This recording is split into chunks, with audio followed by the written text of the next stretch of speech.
안녕하십니까? 네. 전부 뭐 건강합니까?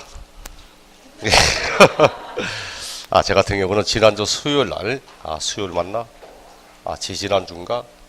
수업하러 가다가, 요걸 내려가는데, 갑자기 허리가 삐끗하면서 이상하게 너무 아파서, 여기 때문 아니고, 그 다음날 병원을 가니까 허리 근육에 문제가 있다고, 좀 비틀어진 것 같다고, 치료를 받았는데, 토요일 날 대전 수업하러 갔다가 너무 아파서 수업 못하고 내려왔습니다. 월요일 날 부산 수업 갔다가 말이 안 돼. 걷지를 못하겠어. 새로 이제 정밀검사 받으니까 허리 근육이 파열돼가지고 근육이 찢어졌다면서 지금 자외선 치료인가 하고 물리치료 받고 있습니다. 오늘은 왔습니다. 이제 더 이상 빠지면 보강할 날짜도 없고 그래가지고 35kg 왔는데 허리 되게 아프네. 남자의 힘은 허리인데 지금 몇 쪽 할 차례입니까? 75쪽. 네, 양도 또는 취득의 시기. 자, 언제 양도하고 언제 취득했는지 이거 어디에 써먹습니까? 양도 또는 취득의 시기 이거 어디에 써먹죠? 뭐 할 때 사용합니까? 우리 양도소득세 좀 있으면 계산하지만 양도가액 마이너스 뭘 하죠? 양도가액에다가 뭘 뺍니까? 필요경비 빼죠. 필요경비. 이렇게 해서 구하는 것이 양도차익. 양도차익 계산할 때 뭐예요? 양도일의 가액에 마이너스 취득가액, 취득일의 가액, 양도일, 취득일 이렇게 양도차익을 구하게 되죠. 이때 사용을 합니다. 여기다가 마이너스 장기보유 특별공제.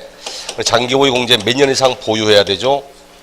3년 이상 보유하죠. 이때 보유기간도 취득일부터 양도일 이때 사용을 하기도 하고 양도소득의 금액 여기다가 마이너스 기본공제 기본공제는 뭐 보유기간과 관계없으니까 되고 과세 표준 여기에 곱하기 세율 세율을 할 때도 보유기간에 따라서 차등적으로 세율 적용하죠. 일반적인 부동산 1년 미만 보유 세율 얼마죠? 50%, 1년 이상 됐지만 2년 미만 보유 40%, 2년 이상 보유하면은 6에서 40% 누진 세율, 보유기간 이때도 사용을 합니다. 자, 이렇게 해서 세액을 산출한 다음 산출세액을 구한 것을 양도소득세 예정신고 납부. 우리 예정신고는 언제까지 하죠? 예정신고 납부 양도일이 속하는 달의 말일부터 2월 그때도 양도일이 언제인가를 알아야 정확히 언제까지 예정신고하는지 알 수 있다고 그러죠. 이렇게 양도소득세의 모든 기간 계산에 다 사용되는 것이 양도 또는 취득의 시기 요 내용입니다. 뭐하고 헷갈리지 않아야 된다? 취득세 할 때 배웠던 취득시기 취득세의 취득일과 혼돈하지 않도록 주의를 해야 됩니다. 1번 내용을 보니까 매매 등의 일반적인 거래 우리 취득세는 매매 등의 일반적 거래, 유상승계 취득, 언제가 취득일이죠? 취득세 취득일은 원칙은 계약상의 잔금 지급일, 그렇죠? 단 예외적으로 국수공판법, 그 방법에 따른 취득일 때는 사상 잔금 지급일 이렇게 사용을 합니다. 하지만 양도소득세는 어떠한 경우에도 뭘 사용하지 않는다? 절대 계약상 잔금은 절대 쓰지 않습니다. 그리고 양도 또는 취득의 시기 옆에다가 계약상 잔금 지급일 딱 적고 거기다가 가시기 표해가지고 가시기 맞습니까? 가위표해서 지우고 양도소득세는 어떠한 경우에도 계약상 잔금이란 절대 사용하지 않습니다. 그럼 매매 등의 일반적인 거래를 했다. 근데 계약상 잔금은 절대 쓰지 않는다 있고 자 계약상 잔금 요놈은 절대 쓰지 않는다. 그럼 원칙이 뭐겠습니까? 상식선의 이야기입니다. 왜? 요 내용만 알면 틀릴 이유가 없어. 어차피 언제 양도했냐 언제 취득했냐 물으면 나올 수 있는 건 3개밖에 없습니다. 계약상 잔금, 실질잔금, 등기등록 딱 3개밖에 없거든. 그런데 계약상 잔금은 절대 쓰지 않는다. 그럼 원칙을 등기등록하겠습니까? 안 하지 않죠. 등기등록하지 않아도 실제로 권리가 이전되면 양도가 되거든. 그럼 원칙은 실질잔금이 될 수밖에 없다는 이야기지. 그래서 원칙은 사실상의 잔금입니다. 요 말은 이제 대검청산일 이렇게 말하죠. 이 대검청산일이 실제로 모든 잔금을 주고받은 날을 의미하기 때문에 결과적으로는 사실상의 잔금 지급일 요 날과 똑같은 이야기입니다. 대검청산일 원칙. 그럼 예외는 뭐겠습니까? 예외는 나올 수 있는 게 딱 3개밖에 없는데 요놈 쓰지 않으면 요놈이 원칙. 그럼 예외는 등기 등록 와야죠. 그렇죠? 그래서 예외적으로 등기 등록의 접수일 이렇게 나옵니다. 그럼 대금 청산일이 분명하지 않다. 대금 청산일 이전에 등기 등록한다. 그럼 등기 등록 접수일 이렇게도 되고, 아니면 원칙은 대금 청산일, 요거 아니면 무조건 그다음 등기 등록 이래 가면 이 내용 몰라도 상관없어. 왜? 원칙은 대금 청산, 요거 말고 물으면 무조건 등기 등록 접수일 이렇게 가기 때문에 교재도 원칙 대금 청산일, 실제로 모든 잔금을 주고받은 날이고, 예외적으로 대금 청산이 분명하지 않거나 대금 청산일 이전에 등기 등록하면 등기 등록의 접수일 이렇게 이야기를 하는 겁니다. 중간에 이제 주의, 요거 뭔지 알죠? 주의 이렇게 이야기를 했죠. 갑이 가지고 있는 토지 10억짜리가 있고, 요 10억짜리 토지를 을이 취득하고자 하는데 문제는 갑이 안 판답니다. 왜 안 판답니까? 세부담이 많아서 팔지 않겠답니다. 세부담이 너무 많아서 이 사람 꼭 사고 싶거든. 그럼 당신이 내어야 할 양도소득세, 당신이 내어야 할 그 부가세, 요 세금들을 취득하는 양수자인 을이 다 부담할게. 내가 부담한다. 이걸 전제로 하여 거래가 이루어졌다. 그럴 때 대금 청산이랄 때 요 대금은 원래의 대금 10억 요 금액을 말하는 건지, 아니면 요 금액까지를 포함한 것의 대금을 말하는 건지, 포함합니까? 안 합니까? 제외한다고 이야기를 했죠. 시험 지문에 종종 나오는 부분입니다. 그래서 주의, 당해자산의 양도에 대한 양도소득세 및 양도소득세 부가세액을 양수자가 부담하기로 약정한 경우에는 당해 양도소득세 및 양도소득세 부가세액은 대금에서 제외한다 이렇게 이야기를 합니다. 그럼 시험 내면 어떡합니까? 이럴 때 이렇게 부담하기로 한 경우 그 대금에는 요 금액을 포함한다 이렇게 내용을 낸다는 거지. 당연히 틀린 지문입니다. 굉장히 자주는 아닌데 시험 지문에 종종 나오는 부분이기 때문에 반드시 꼭 알아야 되고, 대부분 양도소득세 양도 또는 취득의 시기에 시험에 가장 잘 나오는 게 요겁니다. 매매 등의 일반적 거래, 요 놈이 가장 많이 나오는 부분이니까 반드시 꼭 알아야 되고, 그 다음 장기할부 조건, 장기할부 매매. 자, 연행할 때는 항상 강조했던 게 뭐죠? 요거하고 그쵸? 장기할부와 수용, 장기할부와 수용, 요 두 가지는 빠른 날로 한다고. 빠른 날. 일단은 먼저 빠른 날로 한다는 사실, 요거부터 먼저 기억하라 했습니다. 무엇과 뭐 중에 빠른 날인가는 몰라도 하여간 빠른 날로 한다. 요 놈부터 먼저 기억하라고 이야기를 했습니다. 왜? 보통 빠른 날로 한다 이렇게 나오는 문장은 시험에 낼 때 어떻게 냅니까? 한 놈만 내고 끝내버리는 게 거의 7, 80%가 그렇게 나오거든. 장기할부 같은 경우 우리 교재 보듯이 언제 양도하고 언제 취득했냐니까 소유권 이전 등기 접수일 인도일, 자 그날과 또는 실제로 사용 수익하는 그날을 비교하여 그중에 반드시 빠른 날로 한다 이렇게 이야기를 해야 됩니다. 이게 과거에 시험에 딱 2번 정도 틀리게 낼 때 2번 다 이렇게 나와서 장기할부 조건의 매매는 소유권 이전 등기 접수일 인도일을 그 양도 또는 취득일로 한다. 맞습니까? 아니라죠. 이날로 한다 이렇게 끝나면 안 된다는 거지. 이 날과 반드시 사용 수익일을 비교하여 그중에 빠른 날을 찾아 그날을 양도일 취득일 이렇게 하는 거지, 앞에 있는 애만 이야기를 하면 안 됩니다. 그래서 실제로 요게는 장기할부를 낼 때 뭐 소유권 이전 등기 접수일 인도일 또는 사용 수익일 요걸 비교한다, 요 말을 틀리게 해서 문제를 출제할 확률보다는 요 중에 한 놈만 이야기를 하고 이날로 한다 끝 이렇게 끝날 확률이 월등히 많다는 이야기입니다. 그럼 2번 정도나 이렇게 냈으면 또 이렇게 낼까? 이제 속지 않을 건데 아닙니다. 이렇게 출제했던 게 12회 시험 때, 14회 시험 때야. 그럼 몇 년 지났습니까? 10년 이상 지나서 10년 동안 단 한 번도 이걸 틀리게 낸 적이 없어. 그럼 이제쯤은 다시 낸다면 과거처럼 요 날로 한다 끝 이렇게 낼 확률이 월등히 많다는 거지. 말을 틀리게 고쳐서 틀리게 한다. 이거보다도 둘 중에 한 놈만 이야기를 하고 끝낼 확률이 월등히 많습니다. 반드시 빠른 날로 한다는 사실을 먼저 머리에 딱 기억을 하고 내용을 파야 됩니다. 뒷장 넘어서 수용도 봐요. 수용.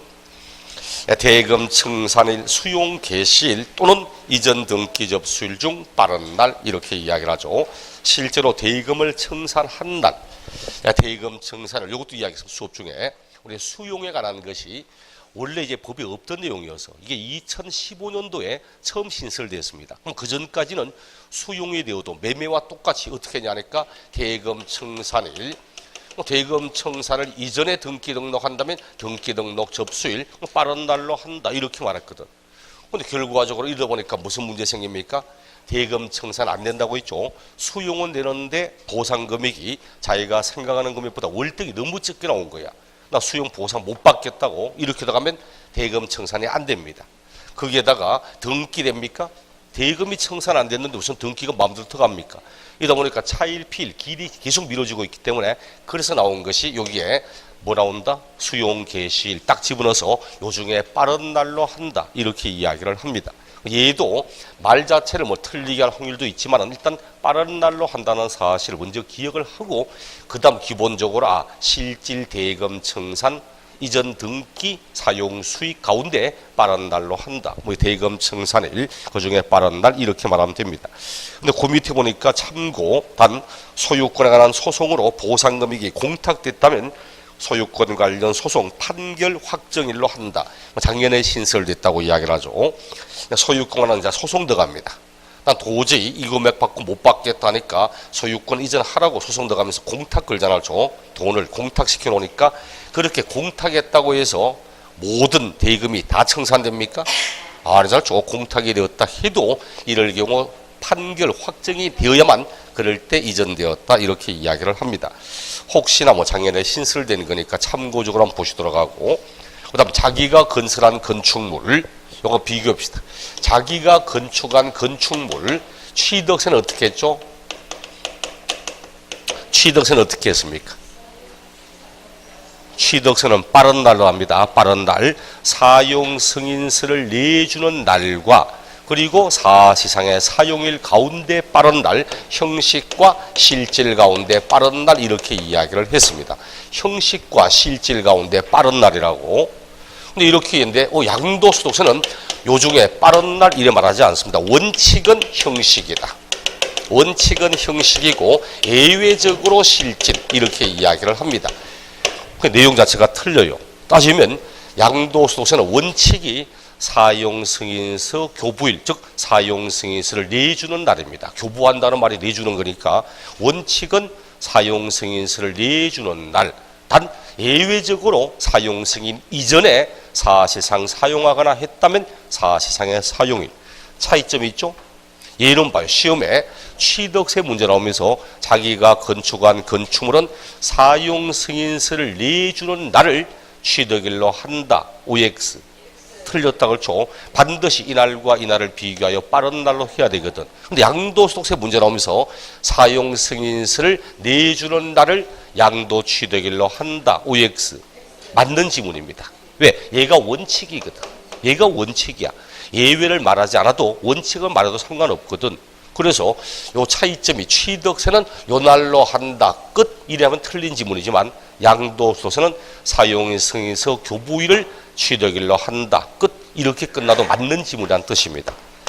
그리고 교재를 보아도 원칙은 사용승인서 교부일, 예외적으로 사시상 사용일, 임사용 승인일, 즉 사용승인서 교부 이전에 실제로 사용하거나 임시 사용 승인을 받았다면 실질 사용일, 임사용 승인일, 그날 가운데 빠른 날 이렇게 이야기를 합니다. 그래서 얘는 원칙을 기억하면 돼. 차이점만 알면 됩니다. 취득세는 사용해도 된다는 승인을 받은 날과 실제로 사용한 날 가운데 반드시 비교하여 빠른 날로 한다. 이렇게 해야 되고 양도소득세는 원칙은 사용해도 된다는 승인을 받은 날. 단 예외적으로 그런 날들 이전에 무엇을 했다고 하면 그 전에 했다고 하는 그날을 취득일. 차이점이 있기 때문에 얘는 반드시 비교하여 빠른 날로 한다. 하지만 양도소득세는 원칙은 형식이고 얘는 예외적으로 그 이전에 어쩌고 저쩌고 하면 그 이전에 했다고 하는 날 이렇게 이야기를 하는 겁니다. 자, 그러다 보니까 실제로 봐요. 나 참 진짜 마음에 안 들어. 왜? 원칙은 사용승인서 교부일하지만 사용승인서 교부일 이전에 실제로 사용한다면 뭘로 하죠? 실제로 사용한다. 그럼 결과적으로 빠른 날로 하면 돼. 결과적으로는 빠른 날입니다. 이날로 하지만 그 전에 이미 실질 썼다면 실질 쓴 날이거든. 결국 둘 중에 빠른 날을 찾으면 그날이 취득일이야. 그럼 이놈이랑 무슨 차이 있어? 내용은 똑같아요. 내용은 똑같은데 시험은 요 놈만 한다 끝 하면 틀려. 하지만 얘는 요 놈만 한다 하면 맞는 지문 된다는 뜻입니다. 그렇기 때문에 내용 자체는 실제로 같은 내용인데 시험에 나오는 형식은 다를 수 있다는 뜻입니다.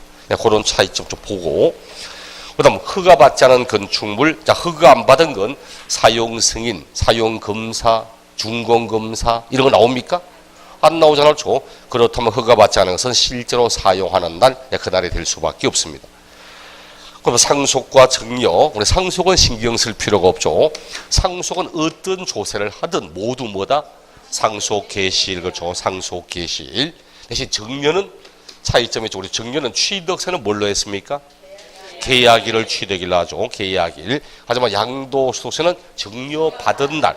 증여받은 날이 언제죠? 증여받은 날이 언제입니까? 증여받은 날이란 등기 등록일을 말한다. OX. 안에다 걸쳐. 증여받은 날은 등기 등록과 관계없이 실제로 그 물건을 증여받은 그날을 취득일 이렇게 이야기를 하는 겁니다. 취득세는 내 부동산을 너에게 공짜로 줄게, 고맙다, 받을게 이렇게 해서 보면 이때가 취득세의 취득일이고, 그다음 실제로 사용하기 시작하면 이때가 양도소득세고, 그 자산을 등기 등록하면 증여세는 이날이 취득일입니다. 증여세는 등기 등록하는 날을 취득일로 삼습니다. 여러분, 증여는 각각의 조세마다 계약한 날, 실제로 증여받은 날, 등기 등록일, 조세마다 내용이 틀리기 때문에 지금은 그나마 덜 헷갈립니다. 옛날에는 상속 증여세도 시험에 나왔거든. 그럴 때 세 가지 섞어버리면 사람들 굉장히 많이 혼동을 했습니다. 하지만 지금은 딱 두 개밖에 없으니까 취득세는 계약일, 양도소득세는 증여받은 날. 그럼 시험 낼 때는 뭐랍니까? 증여로 인한 취득은 등기를 그 취득일로 하고 이렇게 하면 틀린다는 뜻입니다. 거의 많이 내는 게 상속과 증여를 낼 때 대표적으로 나오는 지문이 등기를 집어넣어서 틀린 것으로 정답 삼는, 이게 가장 대표적인 지문입니다. 그 다음 점유에 따른 시효 취득. 자, 점유로 인하여 취득한 것, 언제가 취득일을 배웠죠? 그렇죠. 점유 개시일, 당해 부동산의 점유를 개시한 날 이렇게 하죠. 요거 단골 문제잖아. 단골 지문. 대부분 점유를 개시하고 시효가 만료가 되고 등기 접수를 하고 이렇게 했던 걸 다음에 타인에게 양도했을 때 언제가 취득이 되는가? 시험에 한 3번 정도 틀리게 정답 삼았던 게 등기 접수일 이날을 취득일로 한다. 틀린 지문 걸죠. 언제나 당해 부동산에 점유를 개시한 이날을 취득일로 한다. 이렇게 말을 해야 되죠. 민법 시간도 배웠다 걸죠. 소급표가 있다고 소급적인 내용을 적용해서 당초 그 부동산에 점유를 개시한 날 이렇게 이야기를 하는 겁니다. 그 다음 당해 자산의 대금을 청산한 날까지 목적물이 아직 완성되지 않고 확정되지 않았다. 언제가 취득일이죠? 그렇죠. 완성되었을 때, 확정되었을 때 이렇게 했죠. 그 다음 환지받은 부동산, 환지받은 것, 요도 주의를 해야 되죠. 환지받은 건 아무런 전제 없이 환지받은 부동산 하면 이렇게 했죠. 금도끼, 은도끼, 쇠도끼 가운데 뭘 말하는 거다? 쇠도끼 말하는 거다. 연못에 빠뜨렸다가 산신령한테 돌려받은 겁니다. 환지는 원래 가지고 있던 부동산에 가름하여 다른 부동산으로 되돌려받은 거지 새로운 취득이 아닙니다. 요 쇠도끼를 타인에게 팔면 언제 취득했습니까? 산신령으로부터 돌려받았을 때 새로운 취득이었습니까? 아니잖아요. 원래 가지고 있던 것 대신 되돌려받은 거지. 그래서 환지받은 거 물으면 환지받기 전에 원래 가지고 있던 그 토지의 취득일을 이야기를 해야 되고, 금도끼, 은도끼는 새로운 취득 맞죠? 그렇게 환지로 인하여 증가된 것, 감소된 걸 물으면 그때는 환지 처분 공고일의 다음 날 이렇게 이야기를 합니다.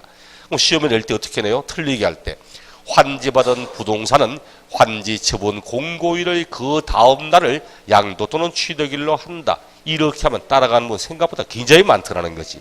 아무런 전제 없이 환지받은 거 물으면 언제나 환지 전 토지의 취득일 이렇게 하고, 환지로 인하여 증가되고 감소된 걸 물을 때만 환지 처분 공고일의 다음 날 이렇게 합니다. 그 다음 기타 양도 또는 취득의 시기, 대금을 음으로 받았다. 받으면 음을 주고받은 날 모든 대금이 다 청산됩니까? 아니잖아요. 부도날 수도 있잖아, 음이. 그래서 음을 만약 대금을 음으로 주고받았다면 음의 결제일 이렇게 말하지, 음의 교부일 이래 말하지는 않습니다. 그 다음 경매, 요 매매가 특수한 매매로 공매, 경매 등으로 이루어졌다. 모든 잔금이 언제 청산됩니까? 경매대금이 완납돼야죠. 그래서 경매대금의 완납일 이렇게 말하는 거고, 부동산에 관한 권리 봅시다. 갑이 아파트 당첨돼서 딱 청약 들어갔는데 아파트 당첨됐습니다. 당첨되면 기분 좋을까 안 좋을까? 기분 좋죠? 그렇죠. 내가 혹시나 싶어 딱 미루는데 당첨됐으니까 기분 좋지.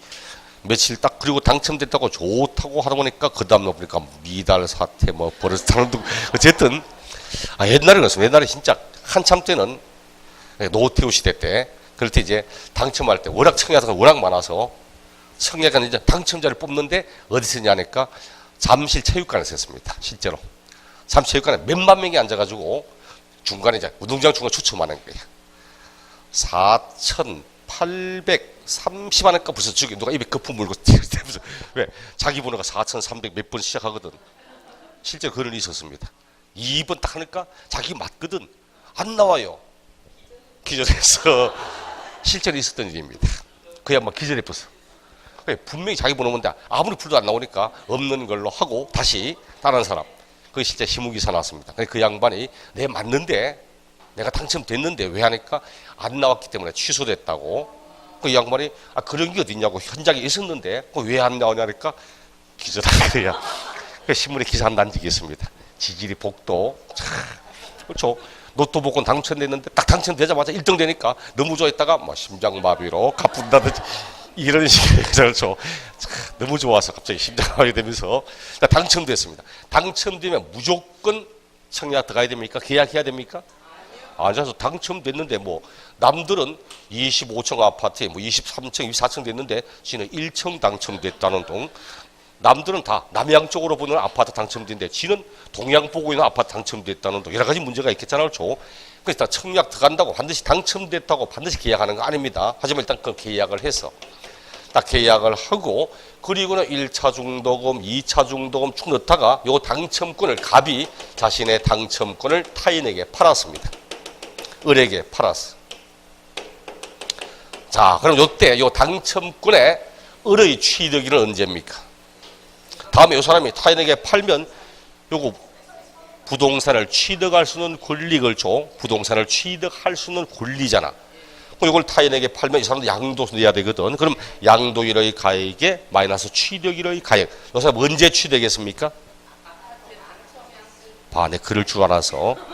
이 사람이 당첨된 게 아닙니다. 이 양반은 언제 취득했냐 물으면 이게 매매 등의 일반적 거래니까 대금 청산일, 실질 잔금 지급일 날 취득했던 겁니다. 이 양반도 언제 팔았냐 물으면 잔금 지급일, 실제 대금 청산일에 양도했다고 이야기를 합니다. 단 이 사람은 언제 취득했냐 물을 때 계약일 이래 말하면 안 된다는 거지. 만약 이날을 취득일로 하면 어떤 문제 생겨요? 괜찮은 데는 당첨되고 얼마 전에 한번 이야기했죠. 지금 서울 쪽에도 지금 청약붐이 또 새로 불어가지고 괜찮은 지역은 딱 당첨되고 돌았으면 프리미엄이 1억 붙는답니다. 지금 현재. 그럼 당첨되고 그다음 계약을 하고 이때 팔았다 이날을 취득을 하면 요 사이에 발생된 프리미엄은 전혀 조세로 환수할 수 없거든. 그래서 언제가 취득이 되는가? 요 사람의 취득일을 물으면 바로 당의 아파트를 당첨된 요 날. 이날 취득했다고 이야기를 합니다. 틀리게 낼 때는 당의 계약일 이래 가지 않도록 반드시 당의 부동산을 당첨된 요 날을 취득일로 한다. 이렇게 이야기를 합니다. 그래 보니까 뭐라고 적혔습니까? 최초로 취득한 사람은 당의 권리의 확정일, 즉 권리 확정일이 바로 당첨이 됩니다. 권리가 확정된 날이고 그다음 요 사람 이후에 취득한 사람은 대금 청산일 요 날의 취득일이다. 이렇게 이야기를 하는 겁니다. 그 다음 취득 시기의 의제. 우리 취득 시기의 의제는 제가 항상 85년 1월 1일 요거 말하면 된다 했죠. 85년 1월 1일 딱 그래서 요 날 이전에 취득한 것은 이날의 취득일이다. 끝. 물론 주식 또는 출자 지분은 86년 1월 1일 있습니다. 하지만 걔는 시험에 안 나올 거야. 그래서 항상 토지, 건물, 부동산 권리와 기타 자산, 부동산에 관련된 자산은 요 날 이전에 취득했던 것은 모두 이날을 취득일로 본다. 이렇게 이야기를 합니다. 그래서 84년 12월 31일 이전에 취득한 것은 85년 1월 1일을 이런 말 나오지만 그 앞에 뭐 84년 12월 31일 이런 것도 기억할 필요 없고 그냥 85년 1월 1일 딱 요 날만 기억해서 그 이전에 취득한 건 모두 이날이 취득일이다. 이렇게 말하면 됩니다. 양도소득세 이제 과세 표준의 계산 이제 저기 나오죠. 양도가액에다가 마이너스 필요경비. 뭐 할 때 필요했던 경비라고 했습니까? 그렇죠. 취득할 때 필요했던 경비, 또 가지고 있는 동안에 자산의 가치를 증가시키려고 사용한 비용, 자본적 지출액이죠. 자본적 지출액. 여기에다가 또 양도하기 위해서 들어간 양도 집적 비용, 요 세 가지를 합쳐서 필요경비라고 이야기를 했고, 여기에다가 빼면 양도 차익, 장기보유 빼서 양도소득 금액, 순서 반드시 꼭 보라 했습니다. 순서. 생각보다 순서 묻는 문제도 굉장히 자주 나오니까 반드시 무엇에서 무엇을 차감하면 무엇이 나오는지 순서도 반드시 보셔야 되고, 순서를 알면 이런 거 된다 했죠. 순서 알면 우리 양도소득 금액에 장기보유 뺄 때, 장기보유는 양도 차익을 구한 다음 양도 차익에다가 공제율 이를 곱하여 구한 것이 장기보유 특별공제 됐습니다. 3번 정도 나왔다 했죠. 양도 차익에다가 공제를 곱하는데 양도가액의 공제를 곱하여 취득가액의 공제를 곱하여 다 틀립니다. 반드시 차익을 구한 다음 그 차익에다가 공제를 곱한 게 장기보유. 이렇게 해서 양도소득 금액 구한 다음 기본공제는 양도소득별로 각각 기본공제. 이렇게 250만 원 공제하죠. 뭐별로 공제한다고? 양도소득별로 공제합니다. 소득별로. 요것 또한 2번 정도.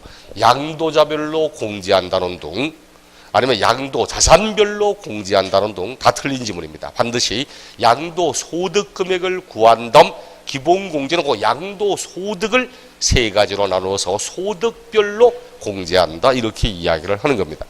이걸 알게 되면 순서 알면 이런 내용도 전혀 헷갈릴 이유가 없다는 것이 반드시 차익을 구한 다음 차익에다가 공제를 곱하고 그렇게 소득금액 구한 다음 소득별로 나누어 기본공제를 하고 이런 식으로 적용을 하는 겁니다. 그럼 이제 양도가액, 취득가액을 실거래가액으로 합니까? 기준시가로 합니까? 실거래가 원칙이잖아요. 그렇죠? 양도가액을 실거래가액으로 하려면 취득가액도 실거래가액으로 하고 양도가액을 기준시가로 하려면 취득가액도 기준시가로 하고 반드시 상방을 일치시키지 얘를 실거래를 하면서 얘는 기준시가라는 동 얘는 기준시가하면서 얘는 실거래 한다는 이런 걸 인정하지 않습니다. 그래서 원칙은 실거래로 한다. 자, 양도 차익을 계산할 때 원칙은 실거래가액으로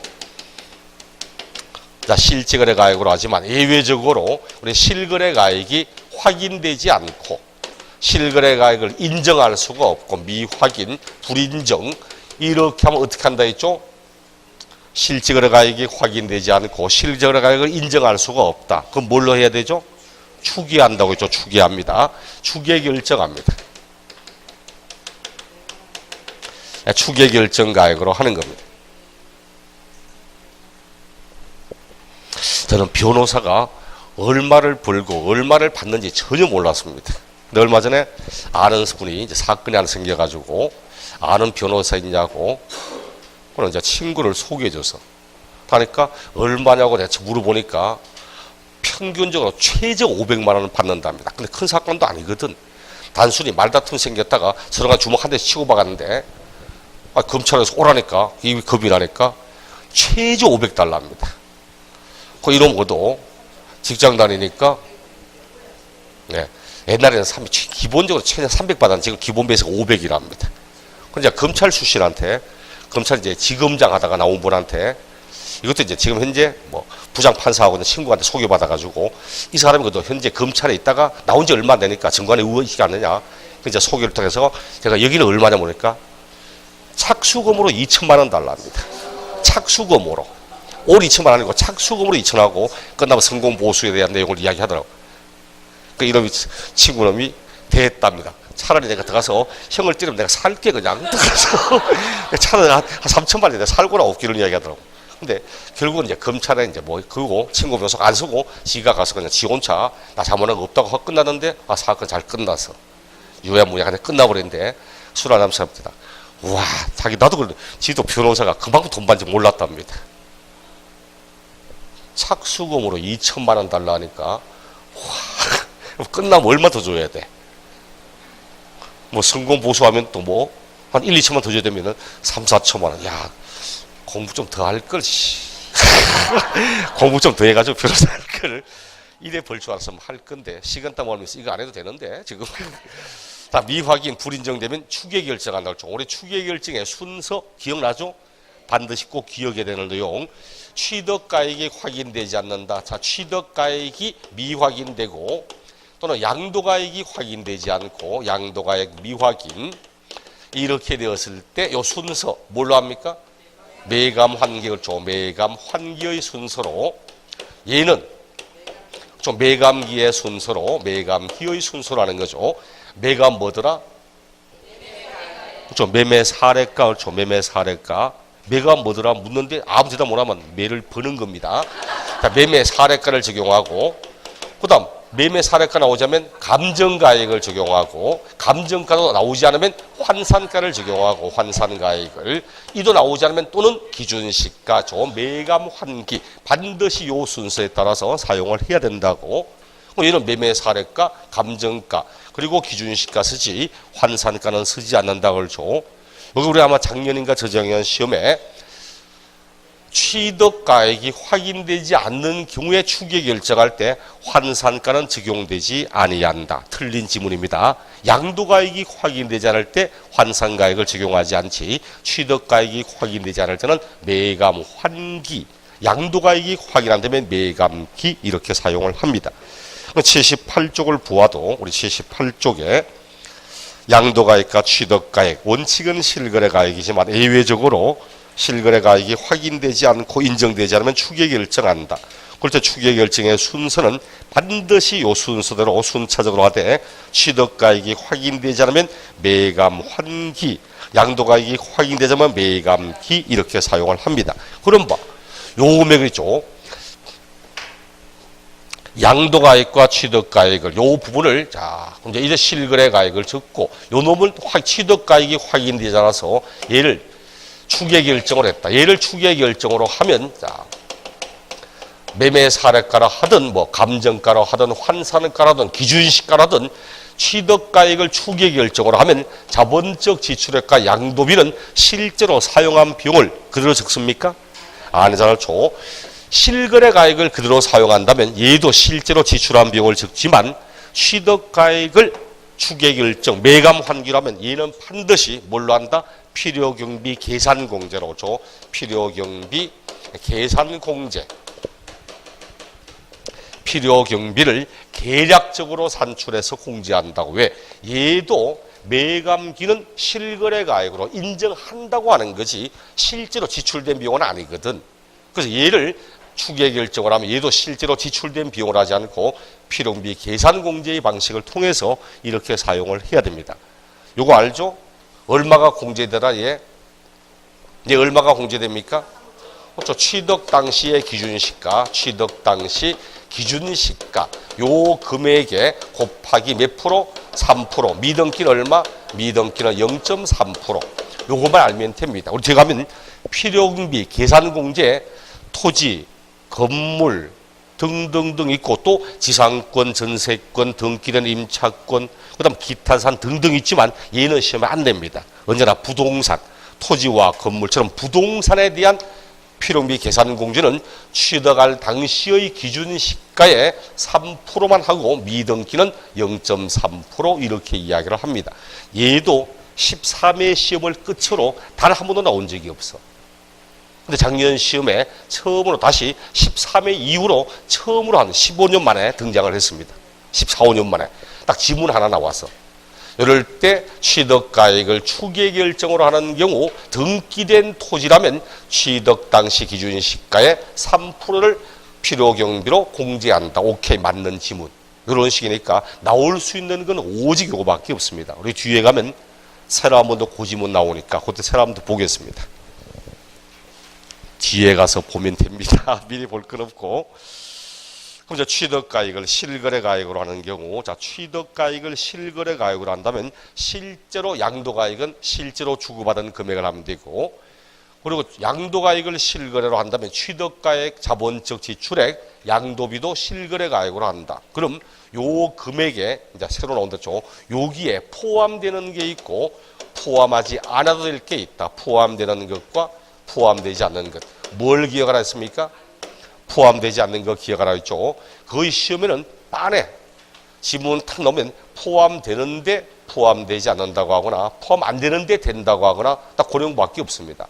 굉장히 진짜 뭐 실무 내용을 다 끌어들여서 문제를 출제하고 이렇게 하는 게 진짜 희박하니까 포함되지 않는 것만 알면 된다 했습니다. 뭐 어떤 건 포함되지 않는다 했죠? 머릿속에 떠오르는 거. 세부적인 내용 말고, 아니 세부적인 내용 말고 뭐는 절대 포함하면 안 된다? 그렇죠. 내가 잘못했기 때문에 낸 돈. 내가 잘못했기 때문에 낸 돈은 절대 공제할 수 없다. 필요경비를 집어넣으면 포함시키면 그만큼 세금이 적어지는 겁니다. 차익이 적어지고 하면 과표가 적어질 거고 세금이 적어지거든. 세금 빼준다는 뜻인데 내가 잘못한 것을 빼줄 일은 죽어도 없다는 이야기입니다. 그래서 1번 자 포함되지 않는 것에 79쪽의 주의 필요경비에 포함하지 않는 경우 1번 취득 관련 조세는 일단 공제가 됩니다. 그런데 취득 관련 조세의 가산세, 가산금 이런 거는 공제할 수 없다는 거지. 정상적으로 세금을 납부했다면 포함되지 않을 내용이잖아. 이건 내가 잘못했기 때문에 낸 금액이지. 이건 공제 안 됩니다. 2번도 대금 지급을 지연했습니다. 오늘까지 잔금 주기로 했는데 잔금을 말하지 못해서 다음 달에 주기로 하고 그만큼의 이자를 줬다. 이 이자는 원래 지급해야 할 금액입니까? 아니잖아. 정상적으로 날짜를 지켰다면 지출할 필요가 없던 거잖아. 제가 계약을 위반했기 때문에 낸 금액입니다. 3번도 부당행위 계산에 의한 시가초과액. 이거 뭔지 알죠? 양도소득의 부당행위 계산. 특수한 관계에 있는 사람들 사이이기 때문에 조세의 부담을 줄이기 위해서 원래 시가보다 현저하게 높게, 현저하게 낮게 거래했을 때, 그럴 때 법률은 요 금액은 당사자 간의 금액은 인정하지 않고 원래의 시가대로 계산하겠다. 이렇게 이야기를 하는 겁니다. 제가 이러잖아. 원래 토지 1억짜리인데 자 동생이 1억짜리 토지를 형에게 와서 2억에 팔았습니다. 2억에. 요거 기억나죠? 얼마? 5% 이상 차이가 나거나 3억 이상의 차익이 나면 부당행위라고. 그럼 일단 요 금액 100%니까 부당행위 맞습니다. 다음에 이 양반이 팔았을 때 2억에 자 형에게 1억을 2억에 이제 팔았습니다. 그럼 형은 2억에 사가지고 다음에 3억에 팔았을 때 양도가액 3억에 마이너스 2억 빼준다? 아니라는 거지. 당사자 간의 거래를 인정하지 않고 원래의 시가대로 계산합니다. 그럼 여기에 공제할 때 얼마를 빼줘요? 1억을 빼주지 원래 시가 1억을 초과하는 나머지 1억은 공제할 수 없다. 이게 부당행위 계산에 의한 시가초과액 이렇게 하는 겁니다. 양도소득의 부당행위는 조세의 부담을 부당히 감소시키기 위하여 사용한 내용이기 때문에 당사자 간의 거래를 인정하지 않고 원래의 시가대로 계산한다. 그럼 그 시가를 초과하는 금액은 인정할 수가 없다. 이런 겁니다. 그럼 4번도 법률을 위반했다 등등처럼 벌칙을 받는 부담금. 그랬죠. 공법을 보실 때 무슨 부담금, 무슨 부담금 보면 이 부담금 왜 내는지를 한번 좀 보시라고. 왜 내는가? 내가 좋아지기 때문에, 나아지기 때문에 내는 돈도 있고 내가 잘못했기 때문에 내는 돈도 있거든.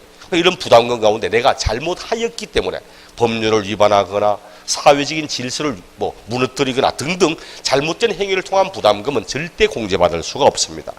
이런 것처럼 1, 2, 3, 4번은 모두 내가 계약을 위반했다, 세법상의 의무를 위반했다, 법률을 위반하고 있다, 잘못된 행위를 하고 있다, 이런 것은 절대 공제받을 수 없다.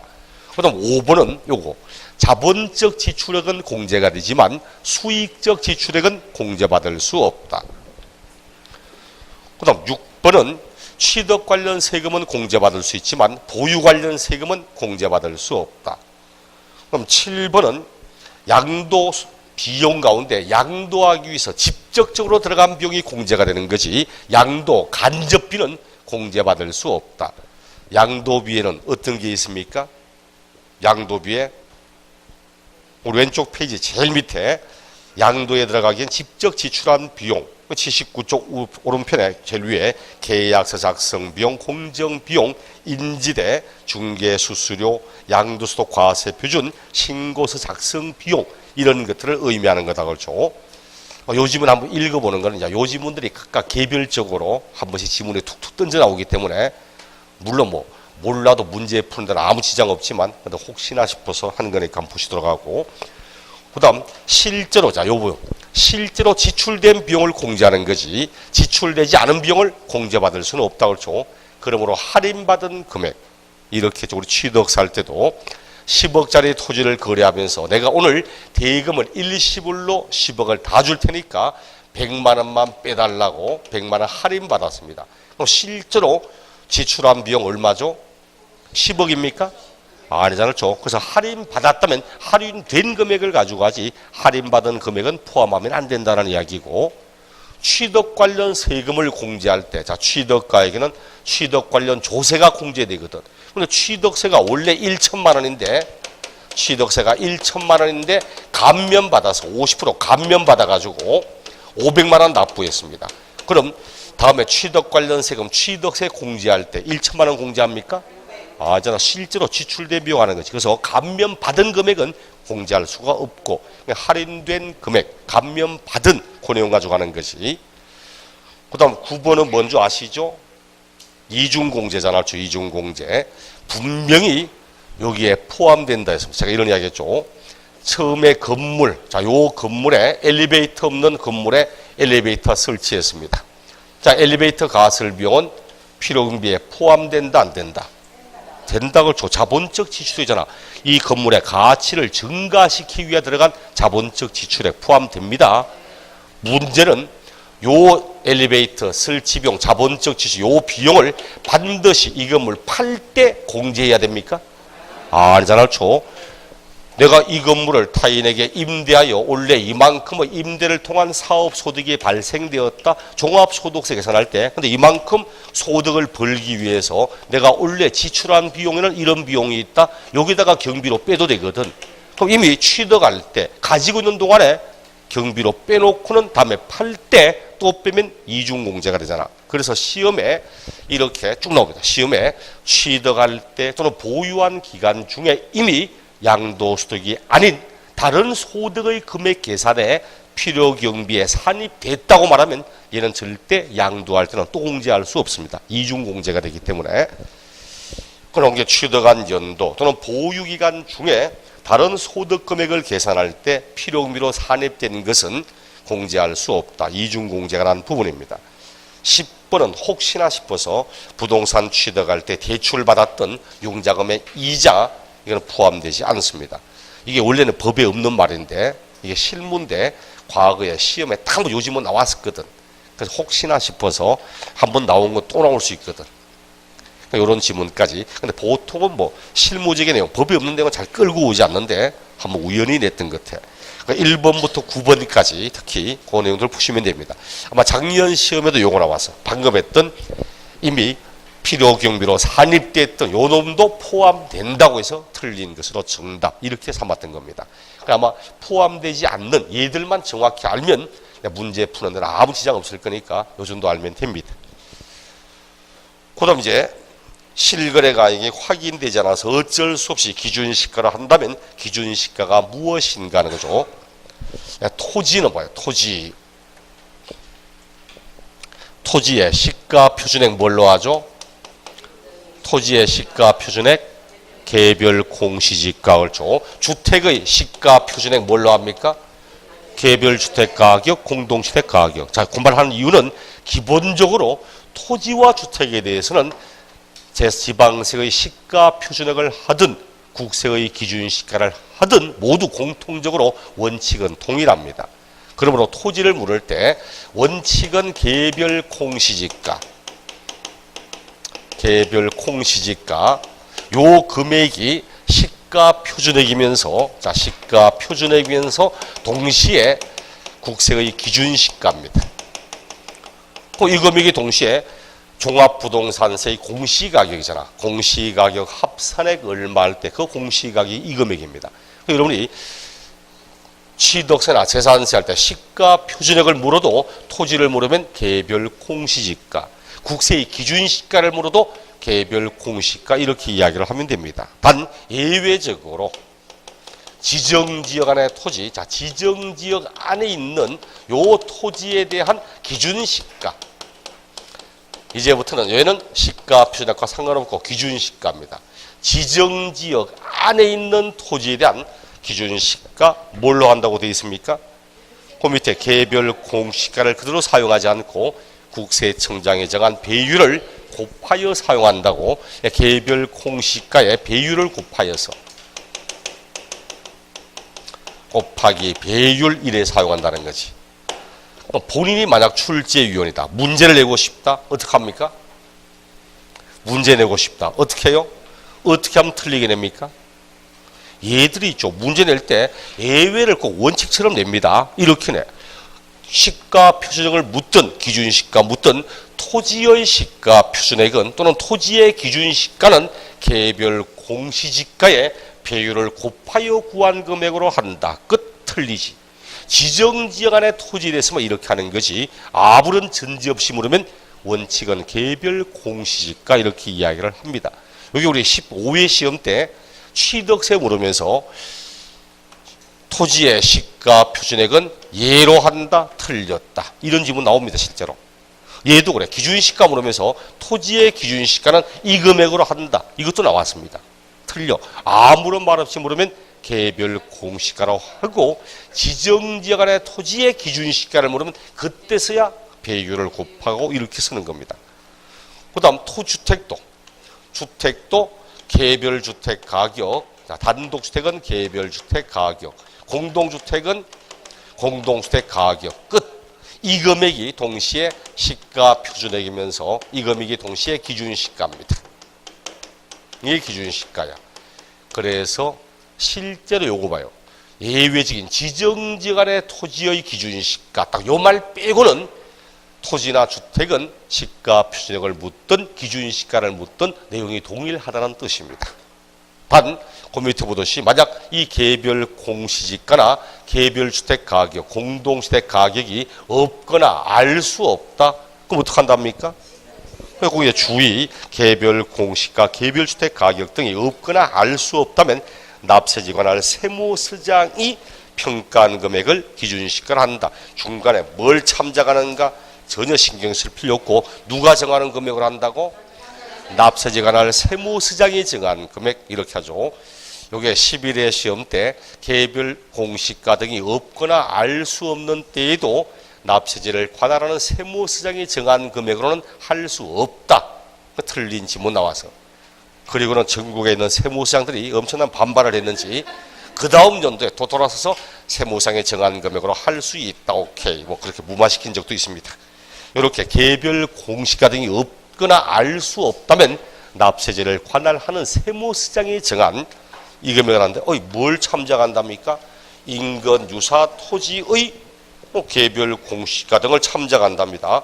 인근 유사 토지를 세 글자라면 뭐가 되겠습니까? 인근 유사 토지를 세 글자라면 뭐가 되겠습니까? 뭐 인유토? 표준지입니다. 표준지. 그러니까 이제 표준지 가격을 참작하겠다는 이야기지. 자, 그리고는 그 밑에 이제 건물, 자, 토지나 주택이 아닌, 자, 주택이 아닌 건축물, 주택 아닌 건축물, 이랬죠. 주택이 아닌 건축물은 시가 표준액은 뭘로 한다?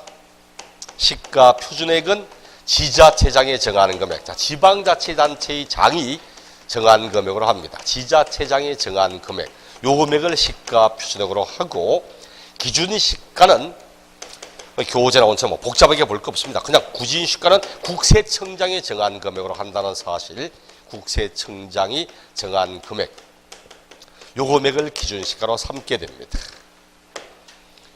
기준시가 볼 때 주택이 아닌 건물을 굉장히 깊이 있게 볼 필요 없습니다. 토지와 주택이 아닌 건물은 국세는 국세청장이 정한 금액을 기준시가로 삼고, 토지와 주택이 아닌 건물의 시가 표준액, 지방세는 지자체장이 정한 금액을 시가 표준액으로 삼고, 이런 뜻입니다. 그럼 이제 시가 표준액 볼 때는 지방세 문제는 딱 요것만 보면 돼. 토지하면 그냥 개별 공시지가, 주택하면 개별 주택 가격 등 주택하는 건물은 지자체가 생각하는 금액 딱 세 가지 알면 됩니다.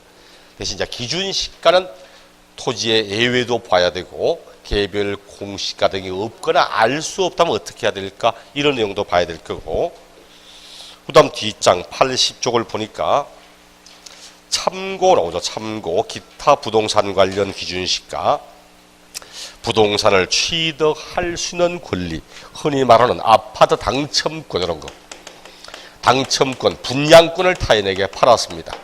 그럼 기준시가 뭘로 한답니까? 분양권, 당첨권 팔았습니다. 당첨된 걸 팔아서 그럼 기준시가를 뭘로 할까? 지금까지 불입한 금액에다가 파는 날 현재의 프리미엄을 합한 금액을 기준시가로 삼겠답니다. 말이 기준시가지 실거래 금액이나 똑같은 거 아니야, 그렇죠? 그럼 취득하는 사람은 지금까지 불입하였던 요 금액과 그리고 취득하는 날 현재의 프리미엄을 합한 금액이 취득가액이고, 양도 사람도 마찬가지고, 그 내용 시문 양도일 또는 취득일 현재까지 불입한 금액에 그날 현재의 프리미엄을 합한 금액을 기준시가로 삼게 됩니다. 그 다음 공매, 경매, 수용 등으로 양도된 경우, 이것도 배운 기억나죠? 공경매로 양도했어요. 자, 공매로 팔았습니다. 공매로, 경매로, 법원 경매로 또는 수용되어서 실거래 가액이 나오죠? 실거래 가액이 나와. 그럼 실거래 가액이 나오면 실제로 보상받은 금액, 경락가액, 이 금액 그대로 쓰면 됩니다. 문제는 뭐냐니까, 문제는 취득가액이 확인이 안 돼. 취득가액이 도저히 확인이 안 돼. 매감 환을 써도 도저히 금액이 안 나. 어쩔 수 없이 기준시가를 합니다. 그럼 취득가액을 기준시가를 하면 양도가액도 뭘로 해야 돼요? 기준시가로 반드시 상방을 일치시킵니다. 양도가나 취득가 가운데 한 개라도 기준시가를 하면 나머지도 반드시 기준시가로 가야 돼. 그럼 실거래가액이 확인은 되는데, 양도 실거래가 확인되는데 취득 당시 가액이 확인 안 돼서 기준시가를 하면 얘도 어쩔 수 없이 기준시가로 가야 됩니다. 그럼 양도 당시 기준시가에서, 양도 당시 기준시가 얼마에 팔았냐니까, 실제 보상받기는 5억 보상받자. 여러분, 실제 보상받기는 5억 보상받았는데 그 당시 기준시가가 4억이야. 4억에. 그럼 4억에 판 걸로 한다. 기분 좋아 안 좋아? 좋잖아, 그렇죠? 4억에 파는 걸 따온 계약서나 마찬가지잖아. 그럼 아무 불만 없습니다. 실제로 돈은 5억 받았는데 4억에 파는 걸로 해주겠다니까 이게 웬 떡입니까? 아무 불만이 없어. 이 금액 하면 됩니다. 근데 실제로 보상은 4억 받았는데 기준시가가 5억인 거야. 그럼 당시 5억에 판 걸로 하면 차익이 1억만큼 차익이 더 생기잖아. 기분 좋아 안 좋아? 안 좋잖아. 우리 법은 이렇게 말합니다. 공매, 경매, 수용 등으로 양도된 경우로서 보상금액 경락가액이 그 당시 기준시가보다 낮은 때에는 그 차액을 기준시가에 차감하여, 차익이 얼마입니까? 1억. 그 금액을 기준시가에서 차감하여서 구한 이 금액을 기준시가로 삼겠다고. 결과적으로 이 금액이야.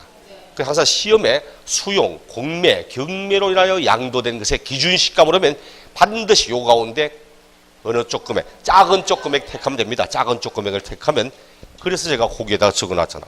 수용, 공매, 경매로 양도된 경우 실질가액과 기준시가 가운데 낮은 금액, 이 금액을 찾으면 이게 기준시가가 된다고. 이것도 과거에 기준시가 문제 나올 때 한두 문씩 나왔는데 지금은 이제 기준시가 문제가 한 문제 잘 나오지 않다 보니까 이런 지문까지는 몰라도 혹시나 싶어 참고로 적어두었던 내용입니다. 기준시가 내용을 보았고, 밑에 이제 추계결정에 따른 양도 차익 계산할 때, 추계결정으로 한다면 자본적 지출액과 양도비는 뭘로 한다고? 필요경비 계산공제로 한다고 했죠. 그럴 때 필요경비 계산공제는 취득 당시 기준시가의 공제율 3%, 토지, 건물, 주택은 3%, 미등기는 0.3% 이렇게 합니다. 그러니까 지상권, 전세권 이런 건 다 기억하지 말고 오직 부동산에 대한 필요경비 계산공제는 취득할 당시의 기준시가의 3%, 미등기는 0.3, 딱 그 정도만 알면 될 겁니다. 요 놈까지가 양도차 이익에 관한 부분이었고, 잠시 후에 81조 양도소득 금액 계산 요령부터 보겠습니다.